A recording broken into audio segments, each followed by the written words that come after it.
ಅವರನ್ನ ಭೇಟಿ ಮಾಡಿದ ವಿಚಾರಗಳು, ತಮ್ಮ ಅಭಿಪ್ರಾಯಗಳನ್ನ, ತಮ್ಮ ಅನಿಸಿಕೆಗಳನ್ನ, ಹಳೆಯ ಚರ್ಚೆಗಳ ವಿಚಾರಗಳನ್ನ ನೆನಪು ಮಾಡಿಕೊಡ್ತಕ್ಕಂಥ ಪ್ರಯತ್ನ ಆ ಥರದ್ದೇನೂ ಇಲ್ಲ. ನಾನು ಹೇಳಿದ್ನಲ್ಲ, ಅವರು ನಮ್ಮ ಮುಖ್ಯಮಂತ್ರಿಗಳು.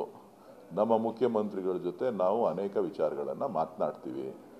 ಸೊ ನಾನು ಯಾವುದೂ ಕೂಡ ಅಧಿಕಾರದ ವಿಚಾರ ಮತ್ತೊಂದು ವಿಚಾರ ನಾನು ಮಾತಾಡೋಷ್ಟು ದೊಡ್ಡವನಲ್ಲ, ಗೊತ್ತಾಯ್ತಲ್ಲ. ಅವರು ಹಿರಿಯ ನಾಯಕರಿದ್ದಾರೆ, ಅವ್ರಿಗೆ ಜವಾಬ್ದಾರಿ ಇದೆ.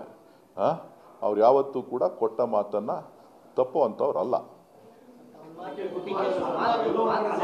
ಇಲ್ಲ, ಯಾರಿಗೆ ಏನಾರ ಮಾತು ಕೊಟ್ಟಿದ್ರು ತಪ್ಪೋದಿಲ್ಲ. ಈ ಕರ್ನಾಟಕದ ರಾಜ್ಯಕ್ಕೆ ಕಳೆದ 5 ವರ್ಷದಿಂದ ಏನೇನು ಮಾತು ಕೊಟ್ಟಿದ್ರು ಎಲ್ಲ ಭರವಸೆಗಳನ್ನು ಈಡೇರಿಸಿದ್ದಾರೆ.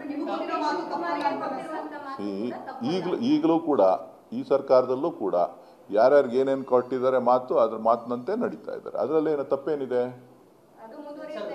ಖಂಡಿತ.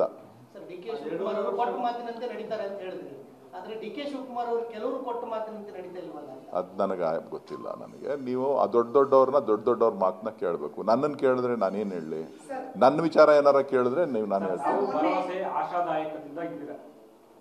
ನಾನು ಯಾವತ್ತೂ ಆಶಾದಾಯಕವಾಗಿರೋನೇ ಹೊರತು ನಾನು ಹಿಂದೆ ತಿರುಗಿ ನೋಡೋನಲ್ಲ, ನಾನು ಮುಂದೆ ತಿರುಗಿ ನೋಡೋಣ. ಸರ್, ಮೊನ್ನೆ ನೀವು ಕೆಪಿಸಿಸಿ ಮೇಲೆ ನಮ್ಮ ಅಣ್ಣನಿಗೆ ಅದೇ ಸ್ಥಾನದಲ್ಲಿ ಇರಬೇಕು ಅಂತ ಇಚ್ಛೆ ಇಲ್ಲ ಅನ್ನುವಂತ ಮಾತನ್ನ ಹೇಳಿದ್ರಿ. ನಿನ್ನೆ ಮಾತನಾಡುವಂತ ಸಂದರ್ಭದಲ್ಲಿ ಡಿ ಕೆ ಶಿವಕುಮಾರ್ ಅವರು ಕೂಡ ಅದನ್ನ ಉಚ್ಚರಿಸಿದ್ದಾರೆ. ಅಲ್ಲ, ಸ್ವಲ್ಪ ಹೇಳ್ತೀನಿ ಕೇಳಿ. ಪಕ್ಷದ ವರಿಷ್ಠರಿಗೆ ಅವ್ರು ಏನು ತಿಳಿಸ್ಬೇಕೋ ಅದನ್ನ ತಿಳಿಸಿದ್ದಾರೆ.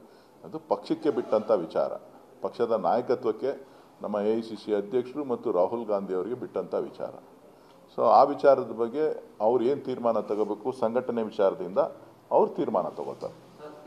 ಸಾರ್ವಜನಿಕವಾಗಿ ಚರ್ಚೆ ಆಗ್ತಾ ಇದೆ